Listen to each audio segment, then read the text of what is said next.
Welcome to our YouTube channel decoding sports.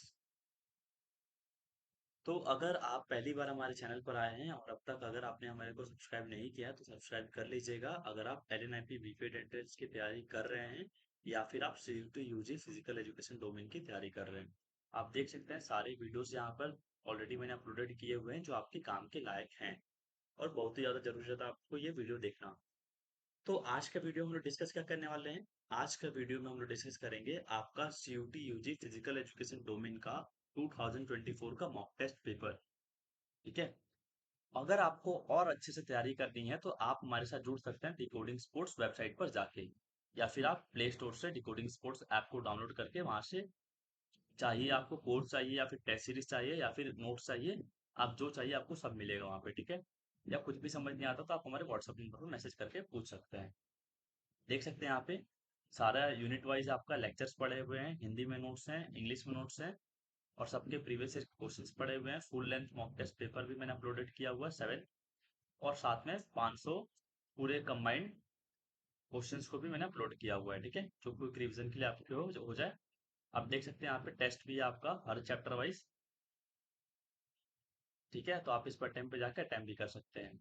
सब कुछ available है काफी अच्छे प्राइस पे, काफी सस्ते प्राइस में, और इससे अच्छा आपको कहीं नहीं मिलेगा, ये आपकी मेरी तरफ से गारंटी है।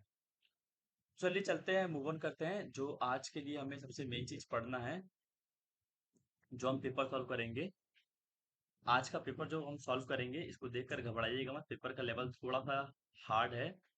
ठीक है, कोशिश करेंगे आपके लिए पूरा पेपर सॉल्व करें। क्वेश्चन पेपर को एनालाइज करिएगा कैसा पेपर है। पूरे 50 क्वेश्चन हैं, जैसा आपके एग्जाम्स में आएगा ये इस साल का क्या है, सैंपल पेपर है। ठीक है, अगर आपको इसका पीडीएफ चाहिए होगा तो इस नंबर पर मैसेज करिएगा, आपको मिल जाएगा, या फिर डिकोडिंग स्पोर्ट्स ऐप को प्ले स्टोर से डाउनलोड कर लीजिएगा। अब बात करते हैं, यहाँ पर आपको पूरे क्वेश्चंस दिए गए हैं। ठीक है, जितने भी क्वेश्चंस एग्जाम में आते हैं पूरा कंबाइंड मॉक टेस्ट है। तो ये रहा आपके सामने question number 1। Identify the odd one out from the below listed sports because of its special character. आपको चारों में से एक स्पोर्ट्स को आइडेंटिफाई करना है because of its special character, मतलब क्या अलग से वो लक्षण दिखा रहा है कोई भी एक खेल। तो यहाँ पे फुटबॉल बड़ा बॉल होता है, बास्केटबॉल का एक बड़ा बॉल होता है, क्रिकेट का छोटा बॉल होता है, हैंडबॉल का थोड़ा सा मीडियम साइज होता है। तो ये सूट नहीं बैठेगा। अब कैसे क्लासीफाई कर सकते हैं, बास्केटबॉल को हम लोग कैसे खेलते हैं, हाथ से खेलते हैं। क्रिकेट को भी कहीं ना कहीं हाथ से ही खेलते हैं। ठीक है, बैट पकड़ते हैं। हैंडबॉल को भी हाथ से खेलते हैं, और फुटबॉल को हम पैर से खेलते हैं। तो हमारा आंसर हो जाएगा फुटबॉल, जो कि ज्यादा सुटेबल आंसर बैठ रहा है इस क्वेश्चन के लिए। तो हम जाएंगे फुटबॉल के साथ। ठीक है, अब आते हैं, मूव ऑन करते हैं क्वेश्चन नंबर 2 पे। Identify the civilization out of the following with regards to the development of Panhellenic festival. आपको मैंने यूनिट 1 में पढ़ाया था, पैन हेलिक फेस्टिवल्स में आपके 4 गेम्स होते थे, Olympic games, Pythian games, Isthmian games और नीमियन गेम्स। मैंने बताया था कि आपको बहुत ज्यादा इंपॉर्टेंट है। पूछा क्या है, आपको सिविलाइजेशन में से क्या आइडेंटिफाई करना है कि ये पैनहेलेनिक फेस्टिवल्स थे कहाँ पे होते थे। चाइनीज में, चाइना में, या फिर रोम में, या फिर ग्रीक में, या फिर इंडस में। तो इसका क्वेश्चन का आपका करेक्ट आंसर क्या हो जाएगा, ग्रीक हो जाएगा। ठीक है, आपको एक बार ले चलता हूँ जो हमारा नोट्स है यूनिट 1 का, उसके तरफ। मैंने यहाँ कहाँ पर बताया था। ठीक है, क्योंकि आपके लिए देखना ये बहुत ज्यादा जरूरी है। पैनहेलेनिक गेम्स अगर आपने पढ़ा नहीं अब तक तो आप इसका स्क्रीनशॉट ले लीजिएगा। ठीक है, ये आप देख सकते हैं यूनिट 1 का नोट्स है हमारा, जो बच्चे क्लासेस ज्वाइन किए उनके लिए है ये। ठीक है, तो ये स्लाइड को आप स्क्रीनशॉट ले लीजिएगा, बहुत ज्यादा इंपॉर्टेंट है। पैनहेलेनिक गेम्स के बारे में 4 गेम्स होते थे इसमें, Olympic games, Pythian games, Isthmian games, Nemean games. किसके हॉनर में होता था, मैंने आपको अच्छे से ट्रिक बनाकर बताया था सब चीज का, जब क्लासेस में पढ़ाया हूँ। और कहाँ पर होता था, इसका लोकेशन भी इंपॉर्टेंट है। ठीक है, इतना आसान क्वेश्चन सब नहीं आते हैं, पेपर का लेवल अच्छा हो गया है, तो इसको आप देख लीजिएगा। ठीक है,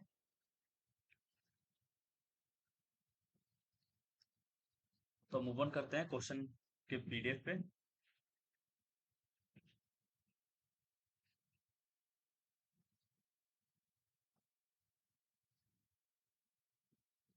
ये रहा। तो ये था, हमारे को आइडेंटिफाई करना था जो पेनहेलिक फेस्टिवल था कहाँ खेला जाता था, वो ग्रीस में खेला जाता था। ठीक है, आपको मैंने दिखा दिया, आप आई होप आपने उसका स्क्रीनशॉट ले लिया होगा। अब क्वेश्चन नंबर 3 में क्या पूछा है, identify the odd one out from the below listed sports because of its special character. अब यहाँ भी हमें आइडेंटिफाई करना है। ठीक है, मतलब चारों में से कौन सा अलग है।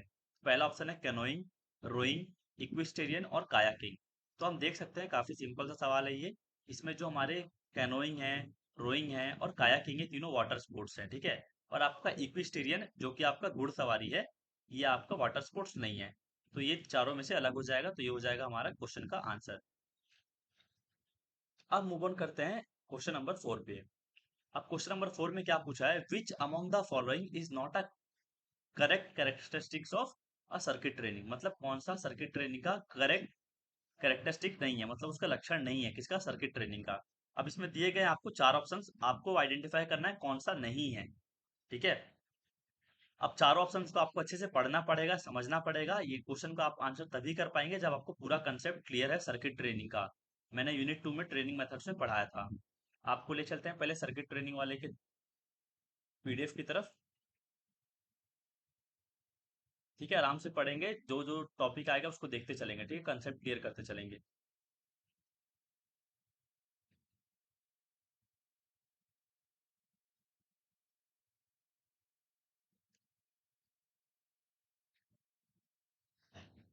आप देख सकते हैं जितने भी ट्रेनिंग मेथड्स है ना, किसने दिया था, ये सब सारे इंपॉर्टेंट है, मैंने बता चुका है आपको क्लासेस में, ठीक है।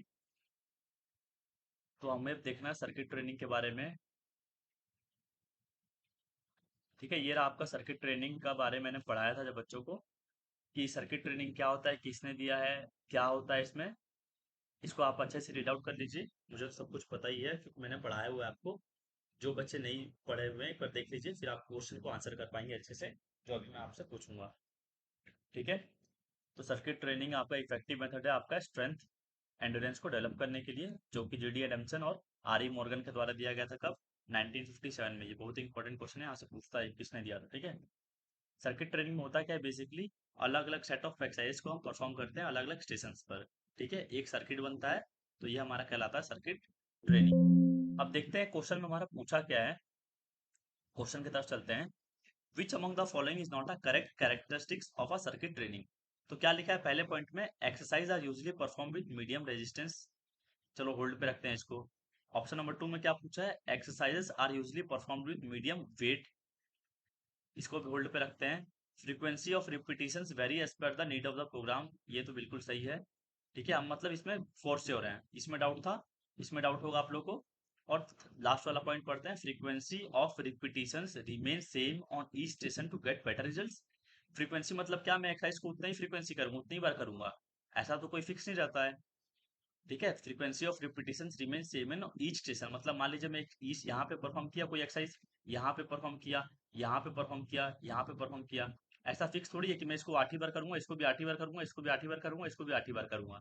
तो ये तो मेरा गलत हो गया ना। मैं चाहूँ तो अपने हिसाब से एडजस्ट कर सकता हूँ, इसको 8 बार करना है सबको, इसको 10 बार करना है, इसको 5 बार करना है, इसको 4 बार करना है। तो यहाँ पे वेरिएशन आ सकता है। तो ये मेरा ऑड वन आउट हो गया, तो ये हो जाएगा इस क्वेश्चन का answer, frequency of repetition remain same on each station to get better results. मैं काफी आराम से समझा रहा हूँ, ठीक है, आराम से समझेंगे। लीजिए क्वेश्चन पूछ लिया हमसे, विच of the following training method was design by Anderson Anderson and Morgan. तो अभी मैंने आपको पढ़ाया कि सर्किट ट्रेनिंग को दिया था जीडी एडम्सन और आरी मॉर्गन ने, ठीक है। तो इस क्वेश्चन का करेक्ट आंसर क्या हो जाएगा आपका, ऑप्शन नंबर 2 हो जाएगा, सर्किट ट्रेनिंग। आपने अगर लास्ट स्लाइड में जो मैं दिखा रहा था आपने यहाँ पे ध्यान नहीं दिया होगा, तो इसको देख लीजिएगा, कौन सा ट्रेनिंग को किसने दिया है, ठीक है। इसको आप स्क्रीनशॉट ले लीजिएगा क्योंकि बहुत काम वाला चीज है ये वाला ले लीजिएगा, ठीक है। यहाँ दिया है सर, सब ट्रेनिंग मेथड्स के बारे में दिया है, किसने दिया था और कब, कौन सी ईयर में आया था, ठीक है, और है क्या उसमें, जो जो इंपॉर्टेंट चीजें हैं सारा चीज दिया गया है, ठीक है। या फिर अगर आपको नोट्स है तो डिकोडिंग स्पोर्ट्स ऐप में जाके ले सकते हैं, परचेज कर सकते हैं, काफी कम प्राइस में अवेलेबल है, ठीक है। आई होप ले लिया आपने, इसका भी ले लीजिएगा। यहाँ से ये दो पेज से क्वेश्चन बनेगा, ये पेज से और इस पेज से, ठीक है। बाकी आपके ऊपर है, जैसा आपको पढ़ना होगा देख लीजिएगा। अब मूव ऑन करते हैं क्वेश्चन पे। तो इस क्वेश्चन का आंसर मिल गया हमें। अब क्या पूछा है, identify the odd outcome with specific reference to weight training. अब हमारा क्वेश्चन पूछा है यहाँ पे वेट ट्रेनिंग का। तो आइडेंटिफाई द ऑड आउटकम मतलब एक, चारों में से अलग आइडेंटिफाई करना है कौन सा होगा with respect to weight training. Develop strength बिल्कुल करता है, इम्प्रूव पोस्चर, मसल को हमारा स्ट्रॉन्ग करेगा तो पोस्चर भी इम्प्रूव करेगा, बिल्कुल करेगा। इम्प्रूव्स एजिलिटी, इसमें थोड़ा सा डाउट हो रहा है। लास्ट वाला पॉइंट देखते हैं, डेवलप स्ट्रेंथ एंड एंड्योरेंस, तो ये तो करेगा ही करेगा। तो हमारा अलग कौन सा हो गया, इम्प्रूव्स एजिलिटी, तो ये हो जाएगा इस क्वेश्चन का करेक्ट आंसर। अब मूव ऑन करते हैं नेक्स्ट क्वेश्चन पे। इसमें क्या पूछा है, in which type of training an athlete changes his speed at his own according accord during the activity because of changes in terrain and feelings. बहुत simple सा क्वेश्चन है। इसमें क्या पूछा है क्वेश्चन में कि जो एथलीट होता है अपने हिसाब से, कहीं गड्ढा आ रहा है, कहीं टेरेन आ रहा है, कहीं अपने मूड के हिसाब से अपना स्पीड में चेंजेस लाता है। तो ये कौन सा ट्रेनिंग में होता है, ये हमारा होता है फार्टलेक ट्रेनिंग में। काफी सिंपल सा क्वेश्चन है। ठीक है, ये क्वेश्चंस को मैंने नहीं बनाया है, ये सीयूटी का ऑफिशियल मॉक टेस्ट है। ठीक है, इस साल के लिए, इस साल वाला पेपर है ये। अगर आपको पिछले जितने भी पेपर्स आए हुए हैं ना, सब चीज आपको ऐप में मिल जाएगा। ठीक है, तो वहां से आप जाकर एक्सेस कर सकते हैं। या फिर कुछ भी समझ नहीं आता तो आप इस नंबर पर हमें मैसेज या फिर कॉल करके पूछ सकते हैं। तो अब क्या पूछा है, which of the following is not an objective of intramural. Intramural चार दीवारी के अंदर खेला जाता है। ठीक है, जो भी कोई कैंपस के अंदर खेला जाता है। तो पूछा है कौन सा ऑब्जेक्टिव नहीं है। क्वेश्चन को जब भी आता है एग्जाम को, एग्जाम में ध्यान से पढ़िएगा। पूछा क्या है, नॉट पूछा है। तो all round development of children बिल्कुल करता है। Provide opportunities for choosing a career in sports, ये हमारा मिल गया आंसर, ये नहीं होगा। ठीक है, इंट्रामुरल खेल के हमको करियर बनाने मिलेगा क्या, नहीं मिलेगा ना। To help children to develop their personality बिल्कुल हो जाएगा। और लास्ट वाला पॉइंट हो जाएगा, provide first opportunity to complete in a controlled environment, ये भी हो जाएगा। ठीक है, तो इस क्वेश्चन का आंसर मिल गया आपको। अब क्या पूछा है, calculate and determine number of 22 if 19 teams are participating in a knockout tournament. क्या बोला है, नंबर ऑफ 22 निकालना है। कितनी टीम्स है, 19 टीम है। तो बाई का फॉर्मूला क्या होता है, next to the power of 2 minus number of teams. ठीक है, तो नेक्स्ट द पावर ऑफ 2 क्या हो जाएगा, 2 का पावर 2 क्या होता है, 4 होता है। 2 क्यूब 8 होता है। 2 का पावर 4 16 होता है। 2 का पावर 5 क्या होता है, 32 होता है। तो 32 हो जाएगा यहाँ पे, क्योंकि 19 से अगला कौन सा है, 19 कहाँ लाई कर रहा है, 16 और 32 के बीच में लाई कर रहा है। तो बड़ा वाला कौन सा अंक है, 32 है। तो 32 यहाँ पे आ गया। नंबर ऑफ टीम्स कितनी है हमारी, 19 है। 32 माइनस 19 किए तो हमारा नंबर ऑफ 22 निकल कर आ जाएगा 30। तो कौन सा आंसर हो जाएगा, ऑप्शन नंबर 3 हो जाएगा। ठीक है, अब क्या पूछा है, seeding is decided on the basis of dash which of the following reason. अब सीडिंग हम कैसे देते हैं टीम्स को, रैंडम लॉटरी सिस्टम पे, करेंट परफॉर्मेंस पे, लास्ट ईयर परफॉर्मेंस पे, या फिर एजम्पशंस पे। तो मैंने पढ़ाया था आपको सीडिंग यूनिट 4 में। चलते हैं नोट्स की तरफ फटाफट, आपको एक बार दिखाते हुए चलते हैं सारा नोट्स भी, क्या पता उसमें से कुछ ना कुछ पूछ दे। ठीक है, सीडिंग आपको मैंने यहाँ पढ़ाया था। देखिए यहाँ पे बाई का बताया गया, बाई कैसे देना, next to the power of 2 minus number of teams. ये देख सकते हैं यहाँ पे सीडिंग दिया गया है। ठीक है, सीडिंग इज अ प्रोसेस जिसमें good teams are pitted in a fixture in such a way that stronger teams do not meet each other in earlier rounds.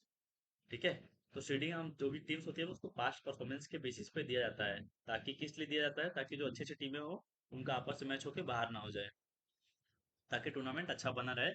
तो seeding is given based on past performance results of the team. तो ये पूछा था ना question में, आप देख सकते हैं सब कुछ आपको नोट से मिलता जुलता मिल रहा है इस मॉक टेस्ट में। तो क्या हो जाएगा इस क्वेश्चन का आंसर, लास्ट ईयर परफॉर्मेंस हो जाएगा। ठीक है, अब मूव ऑन करते हैं नेक्स्ट क्वेश्चन पे। Which of the following formula can be used to determine the number of matches in a single league tournament if even number of teams are participating. तो single league में हमें निकालना है number of team, तो simple सा formula है, कौन सा, एन माइनस 1/2। तो आंसर क्या हो जाएगा हमारा, पहला वाला हो जाएगा। ये भी आपका नोट्स में क्लियर है, सिंगल लीग डबल लीग का फॉर्मूला। अब क्या पूछा है, children between the age group of 5 to 12 should sleep between dash to dash hours per day to function at their best. तो बच्चे को, जो 5 से 12 साल के बच्चे होते हैं, उनको कितना सोना चाहिए, 8 से 10 घंटे, 10 से 11 घंटे, 9 से 10 घंटे, या फिर 10 से 12 घंटे। ये क्वेश्चन ऐसा है कि इसका आंसर कुछ भी नहीं है। ठीक है, मतलब बहुत ही कंफ्यूजिंग है, कहीं देखेंगे 9 से 12 मिलेगा, कहीं देखेंगे 10 से 12 मिलेगा। तो हम इसमें किसके साथ जाएंगे, 10 से 12 के साथ जाएंगे। ठीक है, ये भी मैंने दिया था आपको है, जब हम यूनिट 5 पढ़े थे, हेल्थ एजुकेशन में टॉपिक है आपका स्लीप रिक्वायरमेंट्स वाले में। ठीक है, अब क्या पूछा है, which of the following option is false with specific reference to alcohol. अब क्या पूछा, कौन सा गलत है, stimulant, acidic in effect, noxious in smell और बिटर इन टेस्ट। तो स्टिमुलेंट मतलब क्या होता है आपका, जो हमारा मान लो एक प्रकार का ड्रग होता है या फिर कोई मेडिसिन होता है जो हमें मतलब ज्यादा एक्टिव कर दे। तो अल्कोहल करता है, तो ये हमारा स्टिमुलेंट भी है अल्कोहल। एसिडिक होता है, बिल्कुल होता है। नॉक्सियस मतलब क्या होता है, जो चीज जहरीली हो। तो क्या सूंघने में जहरीली होती है? नहीं होती है ना, तो ये आपका ऑड वन आउट हो गया, सिंपल सा आंसर हो गया। बिटर इन टेस्ट मतलब कड़वा होता है टेस्ट में अल्कोहल, बिल्कुल होता है। तो ये क्या हो गया, नॉक्सियस इन स्मेल। ठीक है, तो आंसर हो जाएगा हमारा ये वाला, जो कि पॉइजनस नहीं रहता है उसका स्मेल। अब ये रहा आपका अगला question, alcohol appears in blood stream stream with in 5 minutes. अब क्या बोला, अल्कोहल हमारे ब्लड स्ट्रीम में 5 मिनट्स के अंदर एंटर कर जाता है after injection and reaches peak concentration level in dash to dash minutes, creating variety of dangerous effects. अब इस क्वेश्चन का आंसर भी ना बहुत ही क्लमजी है। अब ये डिपेंड करता है कि इंसान का कैपेसिटी कैसे है, ठीक है, उसके हिसाब से ये रिएक्ट करता है। पर इसमें दिया गया है कितने मिनट से कितने मिनट तक करता है। तो हम इसमें जाएंगे, इसका आंसर होता है एग्जैक्ट 40 से 46 मिनट्स होता है, ठीक है। पर इसमें दिया नहीं है ऑप्शंस में, तो हम जाएंगे 30 to 60 मिनट्स के साथ, तो ऑप्शन नंबर 3 के साथ। अब क्या पूछा है, which of the following is not an item of Barrow motor ability test. अब उसमें आपके कौन सा आइटम नहीं है, आपको ये आइडेंटिफाई करना है।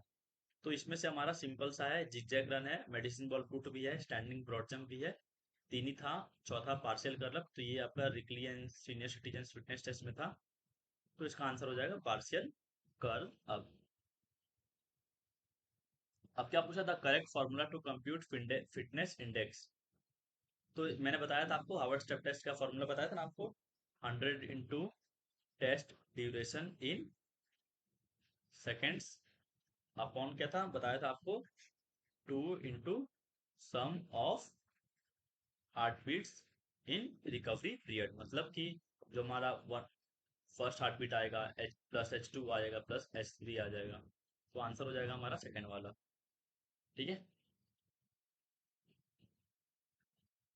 अब क्या पूछा, sit and reach test measures dash of an individual. तो क्या मेजर करता है सिट एंड रीच टेस्ट, हमारा फ्लेक्सिबिलिटी को मेजर करता है। ठीक है। अब पूछा है, Newton's first law of motion is also known as. Newton's law बहुत इंपॉर्टेंट है, इसको देख लीजिएगा, ठीक है। मैंने बहुत अच्छे से पढ़ा है न्यूटन्स लॉ। कि न्यूटन्स फर्स्ट लॉ पूछा है तो लॉ ऑफ इनर्शिया बोलते हैं। ठीक है, an object at rest will remain at rest, an object in motion will remain in motion unless and until acted on by an external force. ये आपका law of inertia हो गया। फिर आपका लॉ ऑफ एक्सीलरेशन को law of momentum भी बोलते हैं, जो आपका सेकंड लॉ है। फिर आपका लॉ 3 है, लॉ ऑफ रिएक्शन। ठीक है, आपको दिखा देते हैं न्यूटन्स लॉ भी, एक बार देख लीजिएगा आप। किसी को देखना होगा तो पढ़ लीजिएगा फटाफट स्क्रीनशॉट लेकर। आपका ये था न्यूटन्स लॉ, यूनिट 8 या 9 में था। 9 में तो साइकोलॉजी है, आई थिंक यूनिट 8 में होगा आपका,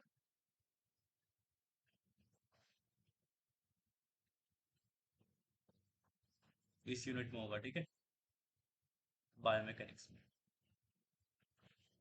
आप देख सकते हैं नोट्स आपको कैसा दिख रहा है। न्यूटन्स ये रहा आपका, ठीक है। देखिए न्यूटन्स लॉ मैंने बताया था, पहला लॉ है लॉ ऑफ इनर्शिया, काफी इंपॉर्टेंट है, ये क्वेश्चन आएगा ही आएगा, तीनों लॉ में से एक में से, ठीक है। फिर दूसरा लॉ है लॉ ऑफ एक्सीलरेशन, जिसको हम लॉ ऑफ मोमेंटम भी बोलते हैं। और तीसरा लॉ है आपका लॉ ऑफ रिएक्शन, ठीक है। For every reaction there is equal and opposite reaction. इसके एग्जांपल्स पूछते हैं एग्जाम में, ठीक है। स्विमिंग में कैसा यूज हो रहा है, ड्रिबलिंग कर रहे हैं तो क्या यूज हो रहा है। तो मूव ऑन करते हैं हमारे पेपर पे, जो हम सॉल्व कर रहे हैं, ठीक है। अब क्या पूछा है, dash is a movement that occurs in sagittal plane. अब मैंने आपको कल ही मैंने ग्रुप में डाला था, आपके व्हाट्सएप ग्रुप में, कि हमें प्लेन्स को कैसे आइडेंटिफाई करना है। आपके सिलेबस में 4 मूवमेंट दिए गए हैं, ठीक है। एक दिया है एबडक्शन, फिर दिया है एडक्शन और फ्लेक्शन और एक्सटेंशन दिया है। चार चार ही मूवमेंट दिया है ना आपके सिलेबस में। तो वहां पूछेगा, मान लीजिए कि ये कौन सा मूवमेंट कौन से प्लेन में हो रहा है, हमें पता कैसे करेंगे। तो मैंने बताया था फ्लेक्शन क्या होता है, जब मान लो दो बॉडी पार्ट्स के बीच में एंगल रिड्यूस होता है। तो मान लीजिए हम एल्बो को फ्लेक्स कर रहे हैं, ठीक है। मैं अभी फ्लेक्शन का बता रहा हूँ आपको, ठीक है। तो फ्लेक्शन कर रहे हैं, तो क्या हो रहा है, एल्बो को मोड़ रहे हैं, एंगल कम हो रहा है दो जॉइंट के बीच में, दो बॉडी पार्ट्स के बीच में। तो जब मैं हाथ को मोड़ रहा हूँ, ठीक है, एल्बो को फ्लेक्स कर रहा हूँ, तो ये मुझे सामने से अच्छा दिखेगा कि साइड से अच्छा दिखेगा। आपको बताना है। अपने हाथों को शोल्डर को मोड़ के देखिए, ठीक है, आगे की तरफ फ्लेक्स करके। तो आप देख सकते हैं कि ये आगे से मुझे उतना पता नहीं चलेगा कितना फ्लेक्स किया हूँ, पर मैं अगर साइड से देखूंगा तो मुझे अच्छे से दिखेगा। तो जो मूवमेंट मुझे साइड से अच्छा दिखेगा वो होगा सगाइटल प्लेन में। ठीक है। तो मैं अगर एक्सटेंशन करूंगा तो साइड से ही अच्छा दिखेगा, फ्लेक्शन करूंगा तो साइड से अच्छा दिखेगा। तो यहाँ पे पूछा है क्या? सगाइटल प्लेन। सगाइटल प्लेन मतलब साइड वाला कौन सा होगा? एक्सटेंशन और फ्लेक्शन। ठीक है। अगर मान लो यहाँ पे देता फ्रंटल, ठीक है, मान लो यहाँ पे क्या देता? फ्रंटल प्लेन देता। तो फ्रंटल प्लेन मतलब मान लो मैंने बताया था आपको कि हम जो भी मूवमेंट करते हैं वो कहाँ से दिखेगा अच्छा? आगे से अच्छा दिखेगा। तो कौन सा हो जाएगा? फ्रंट से अच्छा दिख रहा है तो वो हो जाएगा फ्रंटल प्लेन में।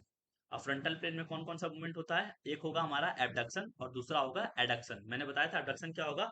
जब मेरे लिम्स जो है बॉडी पार्ट से दूर जा रहे हैं, तो अपने हाथों को अपने बॉडी पार्ट से दूर ले जाइए। अब वो आपको साइड से दिखेगा कि आपका हाथ कितना गया है? साइड से तो नहीं दिखेगा ना, आगे से अच्छा दिखेगा। तो आगे से अच्छा दिख रहा है तो ये फ्रंटल प्लेन में हो रहा है। वहीं एबडक्शन भी मेरे को आगे से अच्छा दिखेगा। तो एबडक्शन और एडक्शन ये किस में होगा? आपका फ्रंटल प्लेन में होगा। और एक्सटेंशन और फ्लेक्शन आपका सगाइटल प्लेन में होगा। और इस क्वेश्चन में पूछा था सगाइटल प्लेन, चार ऑप्शन दिए गए थे तो इसमें से आपका एक्सटेंशन हो जाएगा करेक्ट आंसर। ठीक है। अगर क्लियर नहीं होगा ना किसी को तो मेरे से पूछ लेना, आपको मैं ऑडियो भेज कर समझा दूंगा। काफी अच्छा मैंने बच्चों को समझाया है ग्रुप। और मैं पेपर्स को सॉल्व नहीं कराऊंगा आपको, मैं एक ही पेपर सॉल्व करा रहा हूँ क्योंकि इतना टाइम नहीं मिल पाता अलग से आपको। मतलब और टेस्ट पेपर मैं तैयार कर रहा हूँ बच्चों के लिए। तो आप देख लीजिएगा, अगर आपको चाहिए हो तो ऐप से ले लीजिएगा, या फिर आप पेपर को देख कर आइडिया लगा के खुद से भी करिएगा जैसा आपको करना चाहेंगे। अब क्या पूछा है? Flexion of the dash joint decreases the angle between the tibia and femur. अब आपको इस क्वेश्चन को अटेम्प्ट करने से पहले ना मसल्स के नाम पता होना चाहिए हड्डियों के, कि कौन सा बोन कौन सा है। अब यहाँ दिया टिबिया और यहाँ दिया फीमर। तो ये मेरा थाई बोन होता है, यहाँ पे फीमर होता है। ठीक है। फिर यहाँ घुटना वाला होता है, पटीला होता है, जॉइंट होता है। ठीक है। और जिसके नीचे क्या रहता है? टिबिया और फिबुला रहता है। तो यहाँ पे हो जाएगा मेरा टिबिया। अब पूछा क्या है? देखिए सब कुछ क्लियर हो गया। फ्लेक्शन ऑफ द नी हो जाएगा ना, सिंपल सा आंसर। ये घुटने का जॉइंट है, हड्डी है। तो फ्लेक्शन जब दो जॉइंट के बीच में एंगल कम हो रहा है, दो बॉडी पार्ट्स के बीच में, तो flexion of knee joint decreases the angle between the tibia and femur. तो ये मेरा फीमर है, ये टिबिया है। पैरों को मोड़िए, वो हो जाएगा नी जॉइंट। आते हैं नीचे। अब क्या पूछा है? Identify the sport in which friction plays least important role among the below mentioned options. अब फ्रिक्शन टॉपिक भी मैंने पढ़ाया था काफी अच्छे से। अब फ्रिक्शन का सबसे कम कौन से खेल में प्रयोग होगा? फुटबॉल में, कार रेसिंग में, स्केटिंग में, या फिर हॉकी में? तो मेरे हिसाब से आपका स्केटिंग होगा, क्योंकि बहुत सिंपल सा क्वेश्चन है। क्योंकि स्केटिंग में क्या होता है? मूवमेंट कम करना पड़ता है ना, बिना फ्रिक्शन रिलेस चाहिए सरफेस। अब यहाँ के पूछा dash classified body types into three categories called somatotypes. Allport, Jung, Sheldon और स्किनर। तो किसने क्लासिफाई किया था बॉडी सोमैटो टाइप्स के बेसिस पे? मैंने कल ही पढ़ाया था बच्चों को।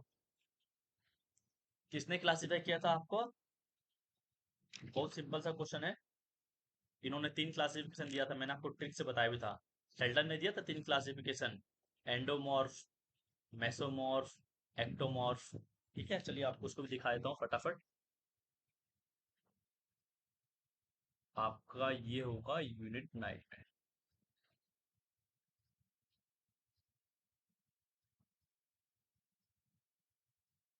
ठीक है। ये बहुत इंपॉर्टेंट है। ठीक है। ये वाला शेल्डन क्लासिफिकेशन, इसको एंडोमॉर्फ को क्या बोलते हैं? विस्केरोटॉनिक। मेसोमॉर्फ को क्या बोलते हैं? सोमैटोटॉनिक। एक्टोमॉर्फ को सेरिब्रोटॉनिक।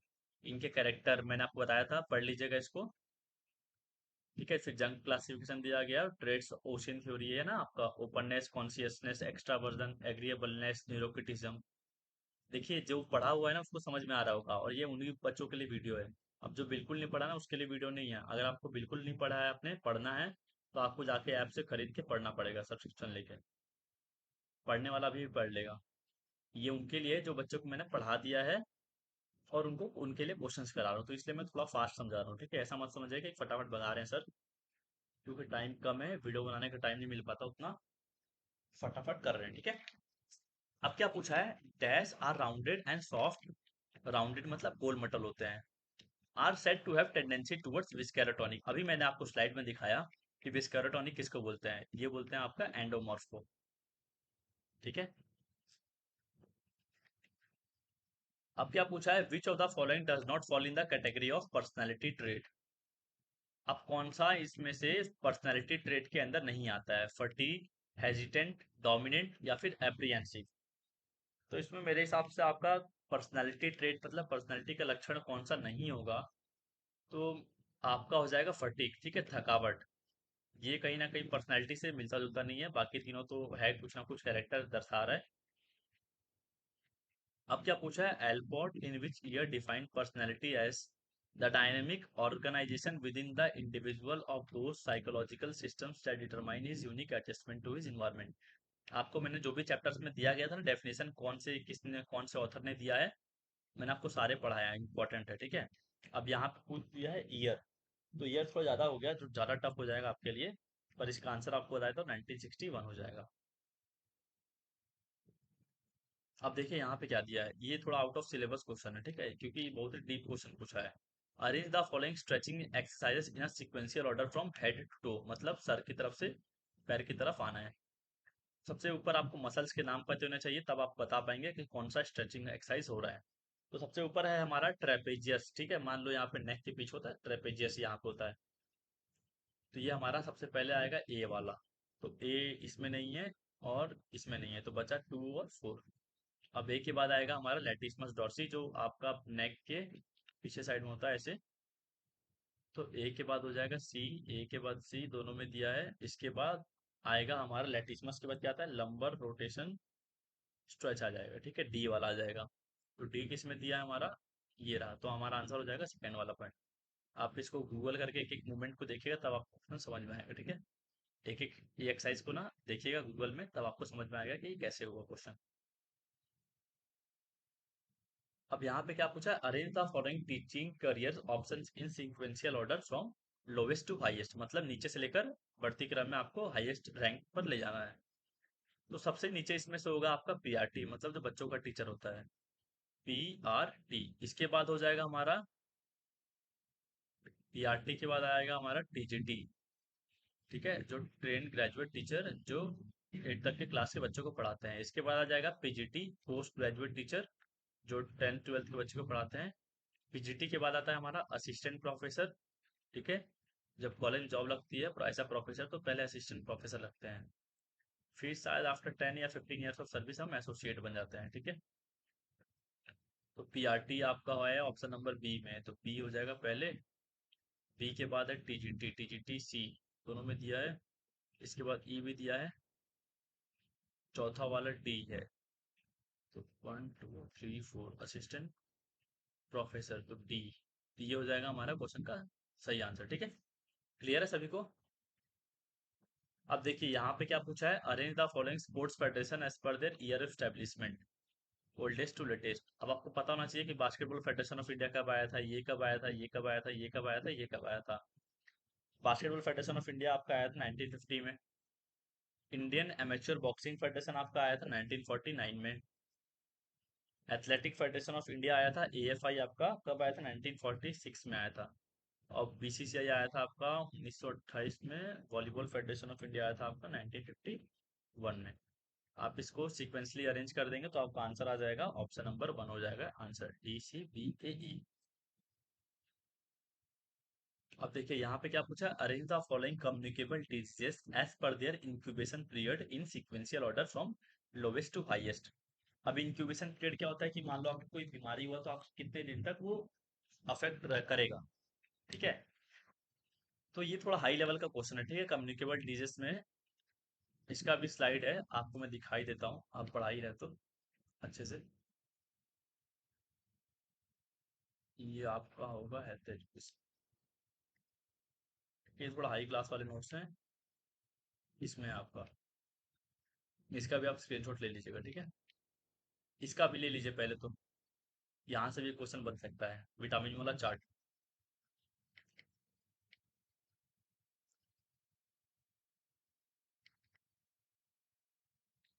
इसका भी ले लीजिए, यहाँ से क्वेश्चन बन सकता है विटामिन वाले चार्ट से, ठीक है। मैंने बोला था बच्चों को दूंगा, अब तक मैंने दिया नहीं है शायद, तो आप यहाँ से ले लीजिएगा।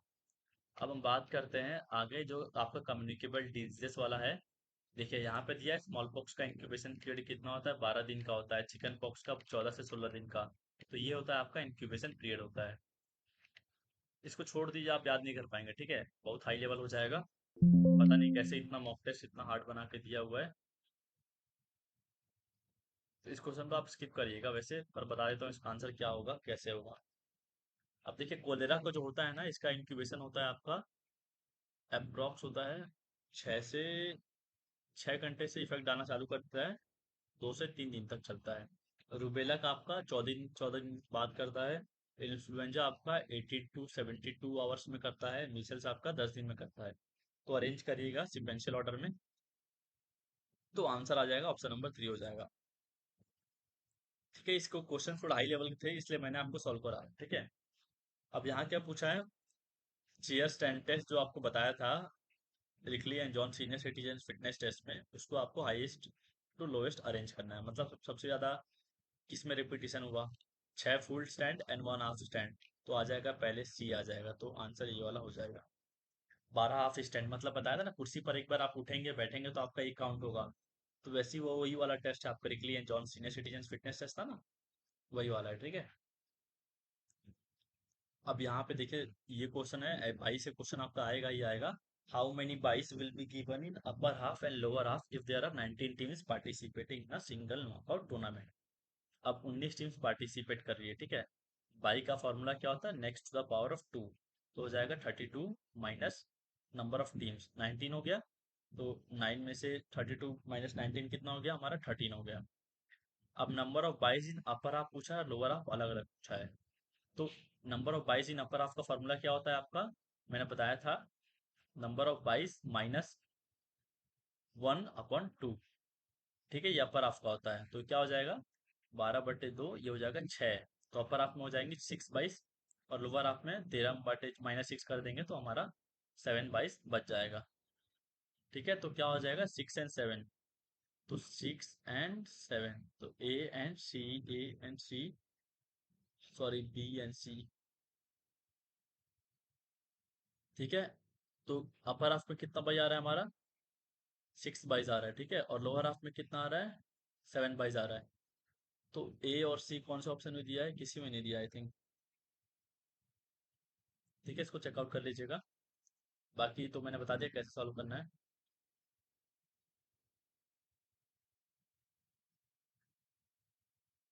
अब आते हैं अगले क्वेश्चन पे। तो क्या पूछा है, which of the following test item measure strength and endurance of a person. मतलब स्ट्रेंथ भी मेजर कर रहा है और लंबे समय तक को जो काम करते हैं उसको एंड्योरेंस बोलते हैं, ठीक है, वो क्षमता को। तो एंड्योरेंस भी काम कर रहा है, तो स्ट्रेंथ एंड्योरेंस कौन सा टेस्ट आइटम डेवलप कर रहा है। आपको एग्जाम में ना ऐसे क्वेश्चन देखने को मिलेंगे, बता रहा हूँ, ऐसे घुमा घुमा के बी एंड डी ये इन, आपको आता सब है पर आप अटेम्प्ट नहीं कर पाओगे सही से। तो ये आपका अच्छा सा प्रैक्टिस है, हार्ड पेपर है, अच्छे से सॉल्व करिएगा इसको। अब देखिए इसमें क्या बोला, 600 मीटर रन। अब ये मेरा एंड्योरेंस को बढ़ाएगा पर स्ट्रेंथ तो मेरे हिसाब से नहीं करेगा। पार्शियल कर्ल अप्स मैंने बताया था आपको पढ़ाते वक्त, जो हम डंबल चेस्ट कर्ल कर रहे हैं पार्शियल कर्ल अप, तो ये मैं लंबे समय तक कर रहा हूँ और स्ट्रेंथ भी कर रहा हूँ, तो ये बी वाला हो जाएगा। तो सब बिल्कुल कर रहा हूँ, स्ट्रेंथ भी आ रहा है और एंड्योरेंस भी आ रहा है क्योंकि बार बार करना पड़ रहा है। स्टैंडिंग ब्रॉड जंप नहीं होगा क्योंकि ये एक्सप्लोजिव स्ट्रेंथ को सिर्फ डेवलप कर रहा है। Shuttle run not at all. तो बी एंड सी थर्ड वाले में होगा। अब यहाँ पे क्या पूछा है, which of the following statement are true with specific reference to the principle related to law of reciprocal action force. काफी लोग देख के डर जाएंगे, ठीक है, रेसिप्रोकल मतलब होता है उल्टा। ठीक है, तो ये आपका न्यूटन का थर्ड लॉ था ना, for every reaction there is equal in opposite reaction, बस वही है। आप चारों पॉइंट को पढ़िए और अच्छे से आंसर करिएगा इस क्वेश्चन को। ठीक है, अब इसे पूछा गया counter force is equal to applied force when stable surface is use. अब आपको इसमें से क्या करना पड़ेगा, ऑड वन आइडेंटिफाई करना पड़ेगा, ठीक है, कौन सा ऑड वन हो सकता है, तभी आप इस क्वेश्चन को कर पाएंगे। अब आपके एग्जाम्स में कम दिन बचे हुए हैं तो इस क्वेश्चन को उतना जो हार्ड रहेगा इसमें मत घुसिए। बस आपको मैंने बता दिया कि ऐसे ऐसे घुमा के क्वेश्चंस पूछ रहा है, ठीक है, इस साल का सैंपल पेपर है, तो अपने से खुद से बना के नहीं सॉल्व करा रहा हूँ। जो मुझे करवाना है मैं ऐप में करवा दिया हूँ, ठीक है बच्चों को। और अभी एक पूरा कंप्लीट सिलेबस का आपको देखूंगा, अगर टाइम मिला तो आपको कंप्लीट एक एक चैप्टर को फटाफट फटाफट रिवाइज करा दूंगा, क्या क्या इंपॉर्टेंट टॉपिक्स हैं, और फटाफट फटाफट एमसीक्यू क्वेश्चंस बना के भी करवा दूंगा यूट्यूब पर ही। ठीक है, पीडीएफ आपको सब्सक्रिप्शन वाले बच्चों को मिल जाएगा ऐप में। अब यहाँ पे क्या पूछा है, which of the below mentioned statement are true. अब यहाँ पे इस क्वेश्चन को अटेम्प्ट करने के लिए ना आपको पता होना चाहिए कि कौन सा डेफिनेशन किसने दिया है। ठीक है, बैरोन ने पर्सनैलिटी का क्या दिया है, साइकोलॉजी ने किसने क्या दिया है, तो ये जंग ने पर्सनैलिटी को कैसे क्लासिफाई किया है। तो आपको पता होगा तभी आप इस क्वेश्चन को कर पाएंगे। तो इस क्वेश्चन का आपका आंसर क्या हो जाएगा? इस क्वेश्चन का आंसर मैंने बताया आपको? नहीं बताया ना? इसका आंसर हो जाएगा आपका सेकंड वाला। ठीक है, अब आते हैं नीचे वाले पे। तो below mention statement are true will for defined personality as an individual unique pattern of traits. ठीक है, ये भी सिंपल सा है, बस आपको पता होना चाहिए किसने दिया है, तभी आप इसको अटेम्प्ट कर पाएंगे। तो आंसर इसका ए, सी एंड ई है। हो सकता है कि सेम टू सेम क्वेश्चन भी आ जाए तो इसमें से, क्योंकि सैंपल पूरा ऐसा होता है ना, कई बार उठा के दे देते हैं डिक्टो सेम टू सेम। अब क्या पूछा? Disability is understood as a condition that produces long term impairment that affects activities of daily living but many times disability में भी। तो कई बार डिसेबिलिटी क्या होता है, दिखता नहीं है, इनविजिबल होता है, बोल सकते हैं। कई बार होता है ना, जैसे कि हमारा मान लो किसी को कुछ हो गया, जो डिसेबिलिटी क्या है, दिख नहीं पा रहा है, टेम्पररी। कई बार होता है कि किसी किसी को टेम्पररी टाइम के लिए होता है। कॉन्जेंशियल मतलब बचपन से है, जेंडर ओरिएंटेड तो नहीं होता है। ठीक है, लड़का है लड़की है तब उसके देख के थोड़ी आता है। और इकोनॉमिकल पैसा वाला हो जाएगा तो ये भी नहीं होगा। ए बी और सी किसमें दिया है आपका? ए बी है, सी। ठीक है, अब यहाँ पे देखिए फेडरेशन का फिर से क्वेश्चन आ गया। मैच करना है आपको कौन सा फेडरेशन कब आया था। तो ये सब आपको याद ही करना पड़ेगा, तभी आप कर पाएंगे इस क्वेश्चन को सॉल्व। ऐसे मैच द फॉलोइंग वाले क्वेश्चंस बहुत देखने को मिलेंगे। टाइम मैनेजमेंट अच्छे से करिएगा जब भी आप एग्जाम देंगे। ठीक है, जो जो चीजें बता रहा हूँ उसको इग्नोर मत करिएगा, आपके लिए है। ठीक है, 1951 में आपका आया था कबड्डी, आया था कि वॉलीबॉल आया था? 1951 में आपका शायद वॉलीबॉल आया था। ठीक है, एक थ्री। हाँ, 1950 में आया था कबड्डी। 1926 में आपका आया था टेबल टेनिस। और सी का हो जाएगा टू, बीसीसी 1928। ठीक है, तो आंसर हमारा कौन सा हो जाएगा? ए का थ्री, बी का फोर। ए का थ्री, बी का फोर, फर्स्ट वाला हो जाएगा। ठीक है, अब देख लीजिए कैसे क्वेश्चंस पूछ रहे हैं।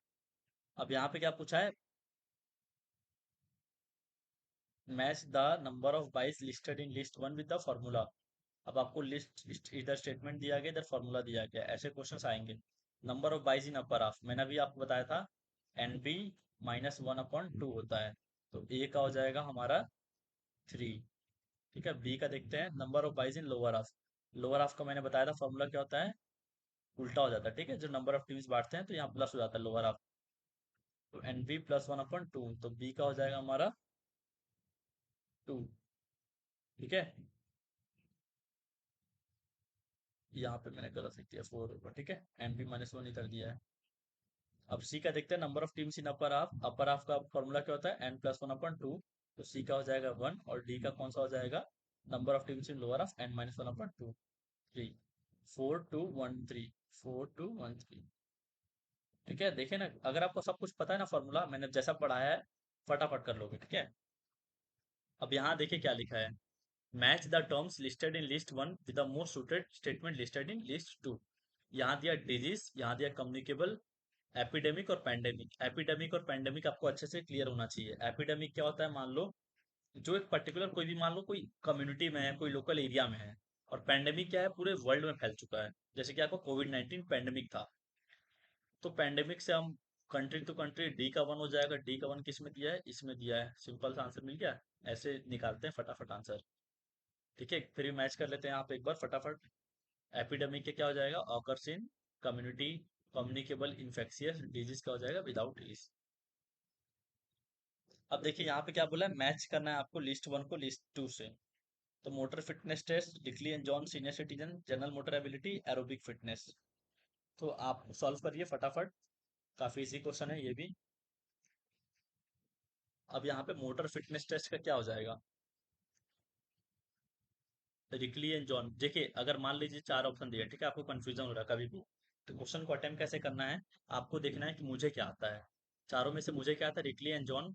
ये मेरा सीनियर सिटीजन वाला टेस्ट था। ठीक है, अब इसमें कौन सा टेस्ट था, senior citizen chair stand test था, याद है आपको? कुर्सी पर बैठते हैं एजेड वाले पर्सन, फिर उठते हैं, एक राउंड कंप्लीट होगा। मैंने बताया था ना आपको।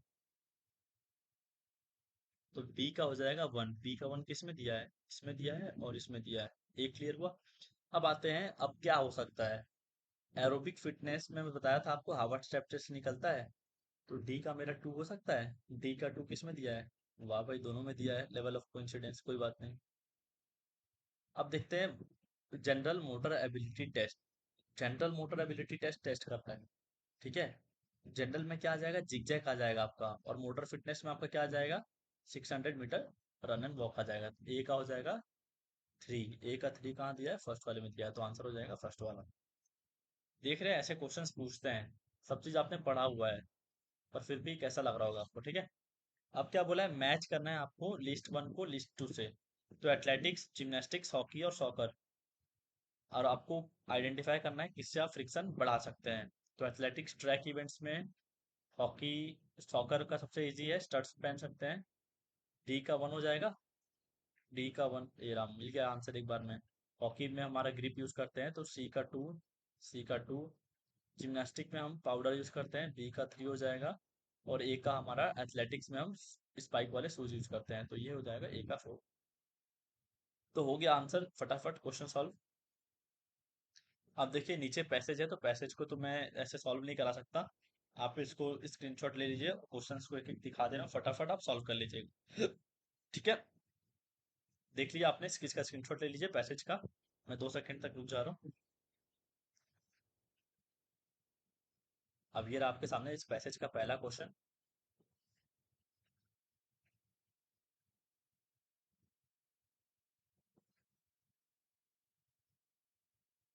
Question number 2।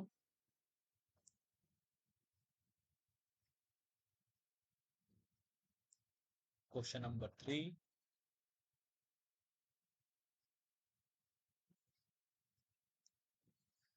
4।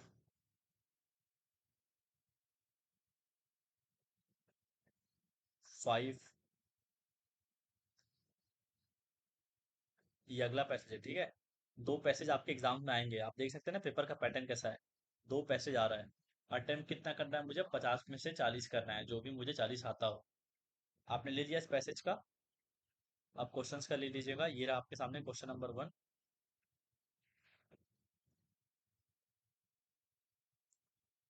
पैसेज नंबर 2 का क्वेश्चन नंबर 2 ये रहा आपके सामने। पैसेज तो इजी आता है थोड़ा सा, अगर आपका इंग्लिश या हिंदी अच्छा है ना, जो भी लैंग्वेज में आएगा, तो आप कर लेंगे पैसेज, मतलब उतना हार्ड नहीं रहता। 5 में से 4 तो सभी सही कर लेंगे, जिसको थोड़ा सा अच्छा समझ में आता है। तो आई थिंक मैंने फटाफट समझाया है, आपको समझ में आया होगा। ये चीज तभी समझ में आया होगा ना जब आपने पढ़ा होगा, ठीक है। अगर नहीं पढ़ा है ना, तो अभी आपके पास टाइम है, ऐप में जाइए, कम से कम मान लीजिए अगर आपको नोट्स चाहिए तो नोट्स अलग से मिल जाएगा। टेस्ट सीरीज चाहिए तो टेस्ट सीरीज मिल जाएगा। अगर आपको चाहिए कि लेक्चर भी चाहिए, मुझे टेस्ट सीरीज चाहिए, नोट्स चाहिए, सब चीज चाहिए, वो भी मिल जाएगा काफी सस्ते में। ठीक है, डिकोडिंग स्पोर्ट्स ऐप को डाउनलोड करिएगा, या फिर मेरे नंबर पे मैसेज करके सिंपली आपको मैं एक्सेस करा दूंगा। आप देख सकते हैं नोट्स की क्वालिटी क्या है, कैसी नोट्स है। ठीक है, तो मिलते हैं हम इस अगली वीडियो में। देखते हैं आपके लिए जो भी आपके लिए हेल्पफुल हो जाएगा। ठीक है, बाय बाय।